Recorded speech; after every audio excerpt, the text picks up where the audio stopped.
আসসালামু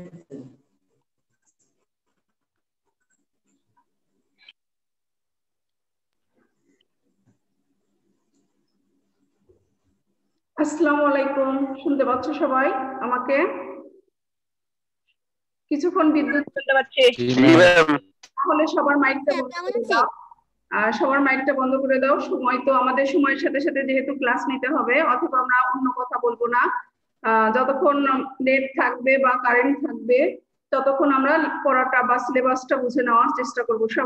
সবার মাইকটা বন্ধ রাখবে, আর কারো কিছু বলার থাকলে তার মাইকটাই শুধু অন করে দিবে, কেমন?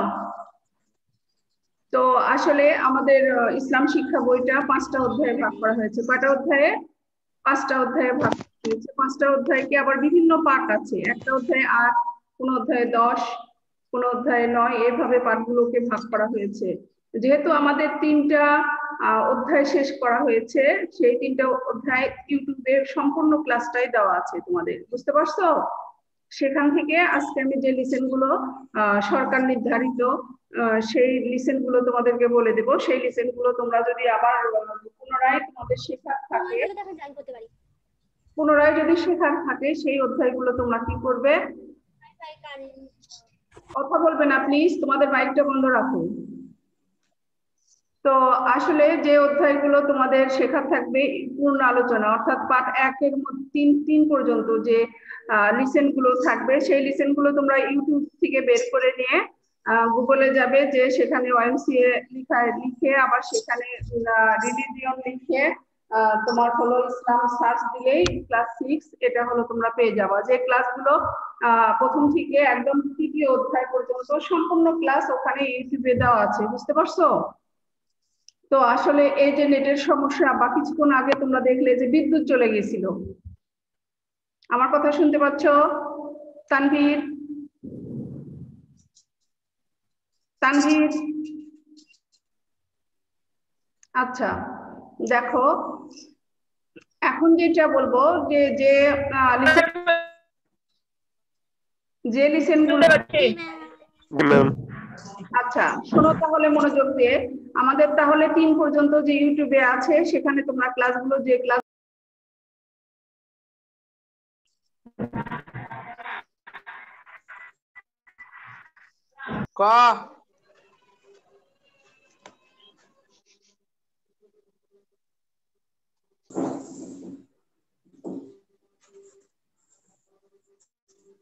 দোস্ত খাচ্ছি। ম্যাম আপনার কথা শোনা যাচ্ছে না।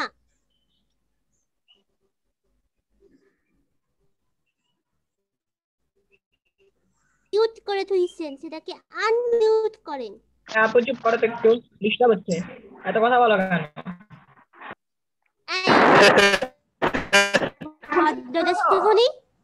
এখন শুনতে পাচ্ছ? কালকে ক্লাস থেকে তুমি ডিস্টার্ব করছো। জি ম্যাম, শোনা যাচ্ছে। শোনো, বারবার লাইনটা সমস্যা শোনা যাচ্ছে, ওটা অটো কেটে যাচ্ছে। তো যাই হোক, তোমরা এখন শোনো মনোযোগ দিয়ে। যদি তোমাদের 1 থেকে, বাবু এই যে এটা না একটু আমার, তো হলো যেটা হলো তোমার বলবো, আমাদের ছবিটা এক পাশে থাকবে না, দেখো শোনা তো যাওয়ার কথা। শুনতে পাচ্ছ?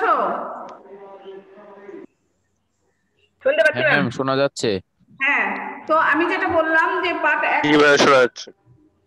1 থেকে 3 তোমরা বই নাও সামনে। পার্ট 1 থেকে যে 3, এই 3 পর্যন্ত তোমরা কি করবে, যদি দরকার লাগে সেটা ইউটিউব থেকে দেখে নিবে। প্রথম পাঠের হলো শুধু পার্ট 4। প্রথম আমাদের সিলেবাস শর্ট করে দিয়েছে সরকার থেকে তোমাদের সুবিধার্থে।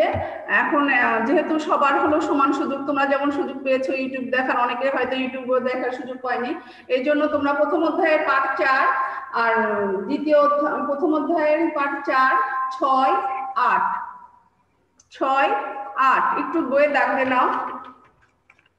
আর দ্বিতীয় অধ্যায়ের পার্ট 1, 2, 4, তারপরে 8, 9, এটা দ্বিতীয় অধ্যায়। এই পাঠ তোমরা দাগায় নাও। তারপরে দেখো 11, আর তৃতীয় অধ্যায় থেকে পাঠ 2, 3, 8। হ্যাঁ বলো বলো, একজন বলবে, শুধু যে বলবে তার মাইকটা অন করবে, সবাই বলবে।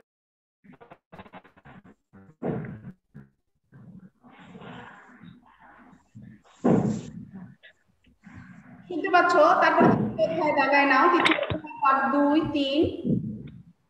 2, 3, তারপরে 8, 10।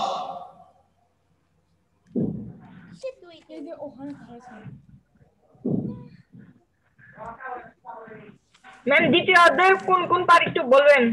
দ্বিতীয় অধ্যায়, আচ্ছা দ্বিতীয় অধ্যায় হ্যাঁ ম্যাম।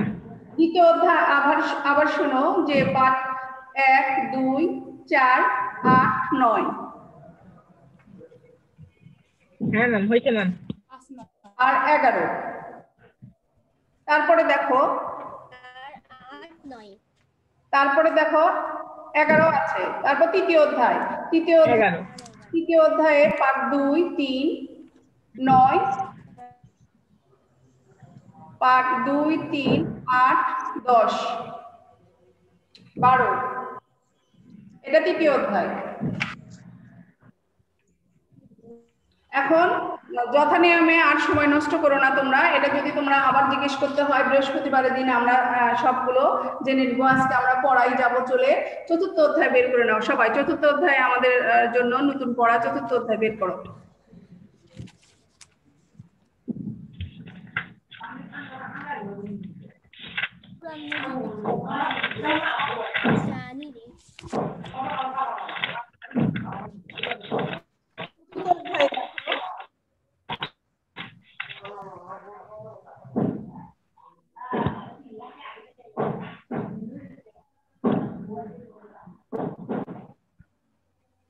চতুর্থ অধ্যায় দেখো আকলাক আছে। সবাই দেখতে পাচ্ছ স্ক্রিনে? স্ক্রিন দেখতে পাচ্ছ? জি ম্যাম। আচ্ছা দেখো এই আকলাক, আমার কথা এখন সবাই মুখটা বন্ধ রেখে মাইকটা বন্ধ রাখো, রেখে আমার কথা শোনো। এই যে আমরা আকলাক দেখতে পাচ্ছি তাই না? তাহলে দেখো মহান আল্লাহ মানুষকে পৃথিবীতে সৃষ্টি সেরা জীব হিসেবে পাঠিয়েছেন। মানুষের এই শ্রেষ্ঠত্বের মর্যাদা বজায় রাখতে হলে প্রয়োজন হলো সুন্দর বা ভালো আচরণ। মানুষের দৈনন্দিন কাজকর্মের মাধ্যমে যেসব আচার ব্যবহার চালচলন বা স্বভাবের প্রকাশ ঘটে সেসবের সমষ্টি হলো আখলাক। এটি শুধু মানুষের সাথেই সীমাবদ্ধ নয়, বরং জীবজন্তু, পশু পাখি, গাছপালা সকলের সাথে, পরিবেশের সাথে সুন্দর আচরণ করাই হলো আখলাক। মানুষ কি? সামাজিক জীব। বলতে পারো তো? আমরা সবাই জানি।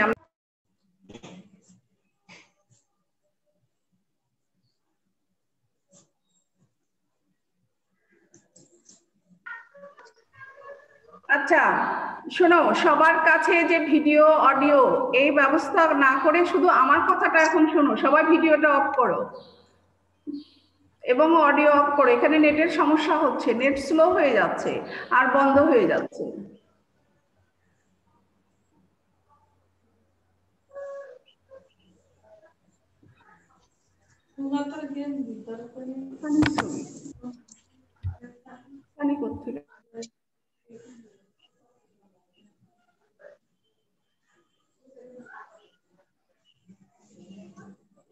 তানিশা, তানিশা শুনতে পাচ্ছ? তোমার ভিডিওটা অফ করো তানিশা।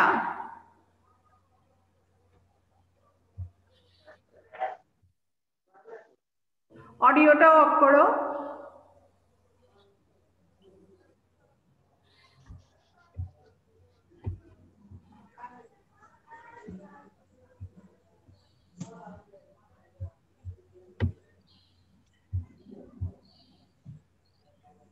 আচ্ছা এখন আমার কথা শুনতে পাচ্ছ সবাই?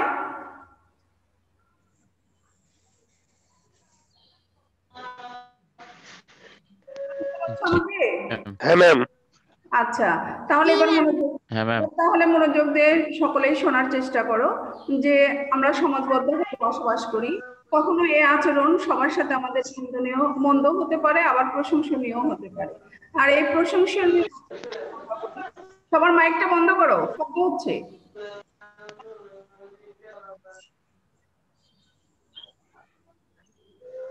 হ্যাঁ মাইক বন্ধ করো। হ্যাঁ মাইক বন্ধ করো সবাই।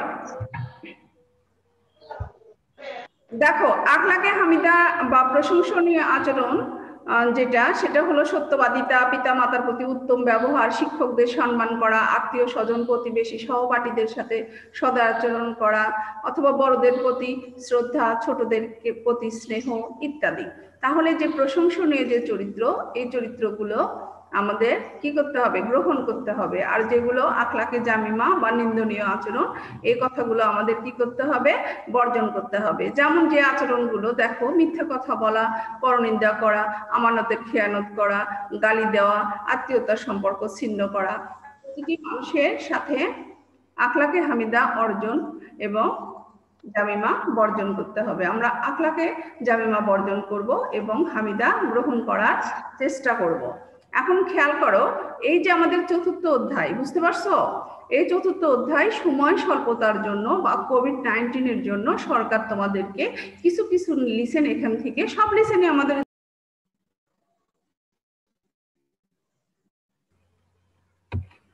কিছু লিসেন আমাদের বেশি দিয়েছে। আর এই লিসেন গুলো হলো, এটা এখন ম্যাডাম ভিডিও অন করে, ভিডিওটা দাও, আমার চেহারা দেখতে পাচ্ছি।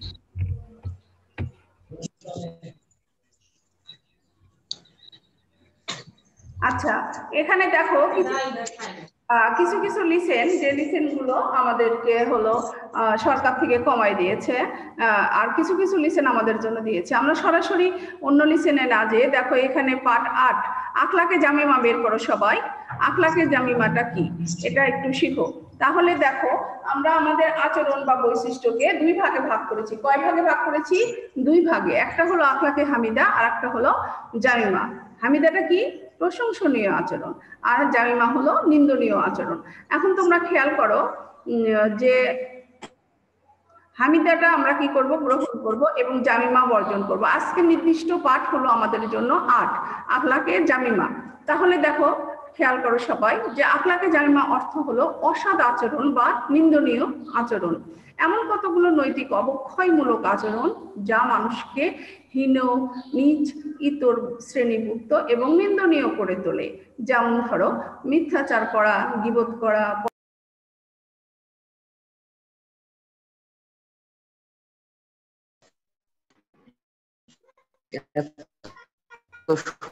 সমস্যা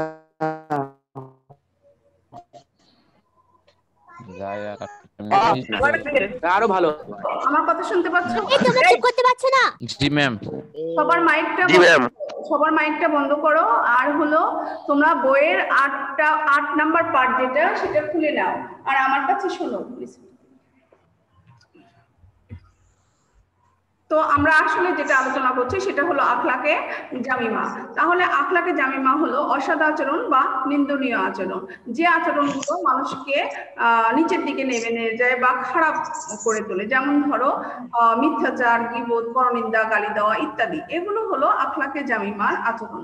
এগুলো আমরা কি করব? বর্জন করব। মহান আল্লাহ পাক কোরআনে এই ধরনের আচরণ কঠোরভাবে নিষেধ করেছেন। তোমাদের মাইকটা বন্ধ করো।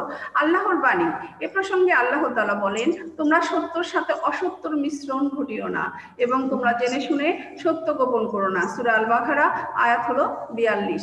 এ প্রসঙ্গে নবী করিম সাল্লাল্লাহু আলাইহি সাল্লাম বলেছেন, কিয়ামতের দিন আল্লাহর কাছে ওই ব্যক্তির সম্মানের চেয়ে নিকৃষ্ট হবে সম্মানের দিক দিয়ে, যার অনিষ্টর ভয়ে লোকেরা তাকে কি করলো? পরিত্যাগ করলো। অর্থাৎ তোমার আচরণ খারাপ, সেই আচরণ দেখে অন্য কেউ তোমার সঙ্গে মিশতে চাচ্ছে না। এটাই হলো আখলাকে জামিমা। তো তোমার আচরণের মধ্যে এমন কোনো জিনিস ফুটে তুলবে না যার জন্য তোমাকে অন্য কেউ ভয় পায় বা তোমার আচরণ থেকে সরে যায়। যেমন মিথ্যা কথা বলা, অন্যের গীবত করা, পরনিন্দা করা, গালি দেওয়া।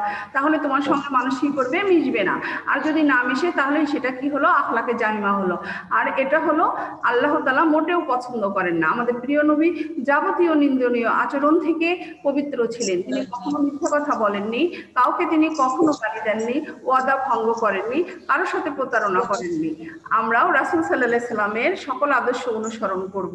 আমাদের প্রতিজ্ঞা হবে প্রত্যেকেই মনে মনে বলো আমার সঙ্গে, আমরা কখনো মিথ্যা কথা বলবো না, ওয়াদা ভঙ্গ করব না, প্রতারণা করব না, কারো গীবত করব না।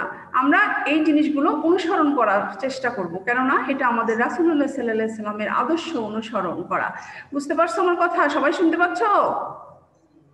জি ম্যাম। ইসলাম ধর্ম আসলে এরকম কোনো বিষয় নয় যে তুমি পড়বা আর পরীক্ষা দিবা কিন্তু তারপরে ভালো মার্কস পেলা আর ওটা সেই কাজটা তুমি করলা না।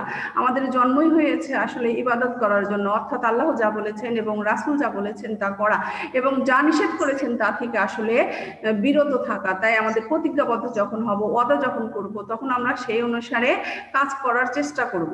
আমাকে দেখা যাচ্ছে না এটা বড় কথা না, আমাকে শুনতে পাচ্ছ? আমার কথা মনোযোগ দিয়ে শোনো। যখন আমি এখানে ভিডিও আসছে তখন নেট স্লো হয়ে যাচ্ছে, নেট স্লো হয়ে যায়, সবকিছু বন্ধ হয়ে যাচ্ছে। তো আসলে পড়াটাই শুধু এখন দেখার চেষ্টা করো বা জানার চেষ্টা করো। তাহলে আমরা সবাই মনে মনে প্রতিজ্ঞা করব আজকে, আমার সঙ্গেই প্রতিজ্ঞা করো, আমরা কখনো মিথ্যা কথা বলবো না, ওয়াদা ভঙ্গ করবো না, প্রতারণা করবো না, কারো গীবত করবো না। এগুলো সবই আখলাকের জামিমার অন্তর্ভুক্ত, আর এগুলো হলো আল্লাহ তাআলা মোটেও পছন্দ করেন না। তারপরে দেখো পার্ট 9, পার্ট 9 আছে হলো মিথ্যাচার। মিথ্যাকে কি বলা হয় আমরা সবাই জানি, কম বেশি সবাই সবসময় মিথ্যা কথা বলেই থাকি, তাই না? কিন্তু আসলে মিথ্যা কি? আল্লাহ তাআলা মিথ্যা সম্পর্কে কি বলেছেন? মিথ্যা আসলে সকল পাপ কাজের জননী। জননী মানে কি? মা। অর্থাৎ সেখানে কত বড় একটা পজিশন মিথ্যাকে দেওয়া হয়েছে, দেখো খেয়াল করো। এবার প্রকৃত অবস্থা বা ঘটনাকে বিকৃত করে পরিবেশন করাকেই মিথ্যাচার বলে। এখন দেখো যেটা প্রকৃত ঘটনা তুমি সেটা বললা না, তাকে বিকৃত করে তোমার নিজের মতো করে বললা, এটাই হলো মিথ্যাচার। যে ব্যক্তি মিথ্যা কথা বলে বা প্রকৃত ঘটনা বিকৃতি ঘটায় তাকেই মিথ্যাবাদী বলে। মিথ্যা একটি জঘন্যতম অপরাধ, এটি সকল পাপ কাজের মূল। মিথ্যা থেকে পাপ কাজের সূচনা হয়। প্রতারণা, প্রবঞ্চনা, অন্যের মাল অপহরণ করা, এ সকল অনৈতিক সমাজ বিরোধী কর্মকাণ্ডের মূলে রয়েছে মিথ্যাচার। যে সমাজে মিথ্যাচার বৃদ্ধি পায় সে সমাজে ক্রমে ক্রমে ধ্বংসের দিকে অগ্রসর হয়। মিথ্যাচার একটি নিন্দনীয় আচরণ। মিথ্যাবাদীকে কেউ ভালোবাসে না, কেউ বিশ্বাস করে না, বিপদের সময় তাকে কেউ সাহায্য করতে এগিয়ে আসে না, সকলেই তাকে ঘৃণা করে, তার কথা কেউ গুরুত্ব দেয় না। পরিণামে দুনিয়াতে তার জীবন দুর্বিষহ হয়ে ওঠে। মহান আল্লাহ তাআলা তার উপর অসন্তুষ্ট হন, তাই তার এই পরকালে তার অবস্থান হবে জাহান্নাম। মহানবী সাল্লাল্লাহু আলাইহি সাল্লাম এই বিষয়ে বলেছেন, কি বলেছেন আমরা একটু খেয়াল করি দেখো। আর তোমরা অবশ্যই মিথ্যা বলা থেকে বিরত থাকবে, কেননা মিথ্যা পাপ কাজের দিকে ধাবিত করে, অর্থাৎ এগিয়ে নিয়ে যায়, আর পাপ কাজ জাহান্নামের দিকে ধাবিত করে। এটা বুখারী এবং মুসলিম শরীফে আছে। মিথ্যা বর্জন করা কর্তব্য, মিথ্যা ত্যাগ করলে সকল পাপ থেকে বাঁচা যায়। মিথ্যাবাদীদের কাছ থেকে রহমতের ফেরেশতা অনেক দূরে সরে যায়। একজন ব্যক্তি যখন মিথ্যা কথা বলে তার মুখের যে দুর্গন্ধ হয়, এ থেকে ফেরেশতা কি হয়? অনেক দূরে সরে চলে যায়। মহানবী সাল্লাল্লাহু আলাইহি সাল্লাম বলেছেন, বান্দা যখন মিথ্যা কথা বলেন ফেরেশতারা তখন এর দুর্গন্ধের কারণে তার থেকে অনেক দূরে সরে চলে যান। আমাদের প্রিয় নবী সাল্লাল্লাহু আলাইহি সাল্লাম কখনো মিথ্যা বলতেন না, তার স্বার্থের পরিপন্থী হলে কখনো তিনি প্রতারণার আশ্রয় নিতেন না। এখন দেখো খেয়াল করো যে একবার এক ব্যক্তি সাল্লামের কাছে এসে বলল, হে আল্লাহর রাসূল, আমি চুরি করি, মিথ্যা কথা বলি, আরো অনেক অন্যায় কাজ করি, এমত অবস্থায় আমি কেমন করে এসব কাজ থেকে মুক্তি পাবো? রাসূল সাল্লাল্লাহু আলাইহি সাল্লাম বললেন, তুমি মিথ্যা বলা ছেড়ে দাও। দেখো রাসূল সাল্লাল্লাহু আলাইহি সাল্লাম কি বললেন? শুধু তুমি মিথ্যা কথা বলে ছেড়ে দাও। লোকটি রাসূল সাল্লাল্লাহু আলাইহি সাল্লামের কথা মেনে মিথ্যা পরিত্যাগ করার কারণে পাপ কাজ থেকে বিরত থাকতে সক্ষম হলো। কেননা দেখো লোকটি যদি কোথাও যে চুরি করে, তাই না, বলছে কি আমি চুরি করি, মিথ্যা বলি, আরো অনেক অন্যায় কাজ করি, লোকটি যদি চুরি করে এসে কাউকে বলে যে তুমি এটা চুরি করেছো, তখন যদি সে বলে হ্যাঁ আমি চুরি করেছি, তাহলে তাকে কি হবে? মার খেতে হবে, শাস্তি পেতে হবে। এই জন্য দেখো রাসূল সাল্লাল্লাহু আলাইহি সাল্লাম বুদ্ধি করে বললেন যে তুমি মিথ্যা কথা পরিত্যাগ করো। তাহলে আমরা সকলে কি করব? মিথ্যা থেকে বিরত থাকার চেষ্টা করব। সবাই বুঝতে পারছি? কেউ একজন বলো। জি ম্যাম। আচ্ছা, ধন্যবাদ। তারপরে দেখো পার্ট 10-এ আছে গীবত এবং পরনিন্দা। গীবত একটি সামাজিক অনাচার, কারো অগোচরে দোষ ত্রুটি অন্যের কাছে প্রকাশিত বা প্রকাশ করাকেই গীবত বলে। কেউ যদি তোমার সামনে না থাকে তার সম্পর্কে যে আলোচনাটাই আমরা করি সেটাই হলো গীবত। আমরা যেমন চানাচুর মুড়ি মাখা খাই সবার সঙ্গে বসে থেকে কত মজা করি, তাই না? গীবতটা আসলে আমাদের মধ্যে এরকম আকারে এসেছে, কিন্তু আসলে আমরা এটা করব না, একে পরনিন্দাও বলা যায়। গীবত একটি ঘৃণিত এবং কাজ, এটি কবিরা গুনাহ, এ থেকে বিরত থাকার প্রত্যেক মুসলমানের জন্যই কর্তব্য। রাসূল সাল্লাল্লাহু আলাইহি সাল্লাম বলেছেন, গীবত কি তা কি তোমরা জানো? লোকেরা উত্তরে বলল, আল্লাহ রাসূলই ভালো জানেন। রাসূল সাল্লাল্লাহু আলাইহি সাল্লাম বললেন গীবত হলো তোমার ভাইয়ের সম্পর্কে এমন কথা যা বলা সে পছন্দ করে না। জিজ্ঞাসা করা হলো আমি যে যা বলি তা কি আমার ভাইয়ের মধ্যে থাকে সেটা কি তাহলে গীবত হবে? অর্থাৎ যার সম্পর্কে বলছি তার মধ্যে যদি সেই আচরণটা থাকে তাহলে কি এটা গীবত হবে? রাসূল সাল্লাল্লাহু আলাইহি সাল্লাম বললেন তুমি যা বলো তা যদি তার মধ্যে থাকে তাহলেও গীবত হবে, আর তুমি যা বলো তার মধ্যে যদি তা না থাকে তবে তা বুহতান বা অপবাদ হবে। অর্থাৎ যে লোকের মধ্যে সেই আচরণটা নাই সেটাকে যদি বলা হয় তার সম্পর্কে তাহলে তার সম্পর্কে সেটা কি করা হবে? অপবাদ দেওয়া হবে। তাই আমরা গীবত থেকে দূরে থাকার চেষ্টা করব। গীবত একটি নিন্দনীয় কাজ। গীবতের মাধ্যমে মানুষের ঘৃণা এবং শত্রুতার সৃষ্টি হয়। আমি একটু তাড়াতাড়ি করে বলছি তোমাদেরকে, কেন বলছি বারবার নেটের সমস্যা হচ্ছে, পড়াগুলো নিয়ে আমি আগাতে পারছি না, তাই তোমরা বিরক্ত না মনে করে একটু মনোযোগী হও। আসলে আমরা যখন ধর্ম শুনতে বসবো বা পড়তে বসবো তখন একাগ্র চিত্তে যেমন সালাত আদায় হয় ধর্মের কথা শোনার সময় আমরা এইভাবেই শুনবো এবং সুন্দর করে বোঝার চেষ্টা করব। ধর্ম ক্লাসের সময় ফান করা বা মজা করার সময় নয় যে আমরা একটা ভিডিও নিয়ে খেলা করব বা অন্য কিছু নিয়ে খেলা করব, এই ধরনের কাজ আমরা কখনোই করব না। আমরা ধর্ম যখন পড়বো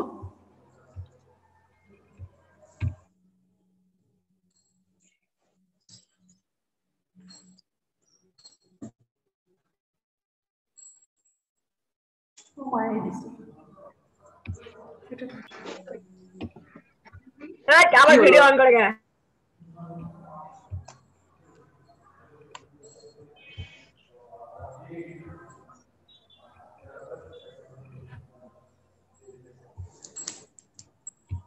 মিস্টার জোশুয়া আপনার কি খুব শখ হইছে? আচ্ছা, গীবত একটি নিন্দনীয় কাজ। গীবতের মাধ্যমে মানুষের ঘৃণা এবং শত্রুতার সৃষ্টি হয়। এর মাধ্যমে সমাজ জীবনে ঝগড়া ফ্যাসাদ নানা অশান্তির সৃষ্টি হয়। পবিত্র কোরআন কারীমে মৃত ভাইয়ের গোশত খাওয়ার সঙ্গে তুলনা করা হয়েছে। আল্লাহ তাআলা বলেন তোমাদের একে অপরের পশ্চাতে নিন্দা করো না। তোমাদের মধ্যে কেউ যদি মৃত ভাইয়ের গোশত খেতে চাইবে নিশ্চয় তোমরা তাহলে এটা গীবতের সঙ্গে কথা বলো না প্লিজ। কথা বলতেছে ওটা আমি শুনতেছি। আচ্ছা, আল্লাহর বাণী সম্পর্কে তোমাদের একে অপরের নিন্দা করো না। তোমাদের মধ্যে কেউ কি মৃত ভাইয়ের গোশত খেতে চাইবে নিশ্চয় তোমরা তা পছন্দ করবে না। সূরা আল হুজুরাত আয়াত হলো 15। গীবত করার মাধ্যমে শোনার ব্যাপারে পাপের কাজ। আসলে গীবত করার মতো গীবত শোনাও হলো পাপের কাজ। কেউ গীবত করলে তাকে গীবত থেকে বিরত থাকতে হবে। গীবত করার দেখো সর্ব অবস্থায় গীবত পরিনিন্দা করতে হবে এবং এটা জায়েজ বা বৈধ নয়। তাহলে আমরা আজকে কি জানলাম? যে গীবত সম্পর্কে জানলাম। এটা গীবত থেকে কি করবো? দূরে থাকবো। কথা বলো না প্লিজ। গীবত ব্যভিচার থেকেও গুরুতর অপরাধ। রাসূল সাল্লাল্লাহু আলাইহি সাল্লাম বলেন গীবত বা পরনিন্দা ব্যভিচার অপেক্ষাও গুরুতর অপরাধ। আমাদের আসলে আজকের সময় এখানেই শেষ। আমরা আগামী ক্লাসে সবাইকেই মানে ভালো মতো করার জন্য এবং আজকে যেগুলো পড়লাম এগুলো কিন্তু সবাই বাসায় পড়বা। কালকে এর থেকে যদি জিজ্ঞেস করি তাহলে যেন বলো, হ্যাঁ? বুঝতে পারছো? আজকের হলো ক্লাস এখানেই শেষ। জি ম্যাম। সবাইকে ধন্যবাদ জানিয়ে আমি আমার ক্লাস শেষ করতেছি। সময় শেষ। আপনাকেও ধন্যবাদ আমাদের পড়ানোর জন্য। ওয়েলকাম। এই জব করে থাকো।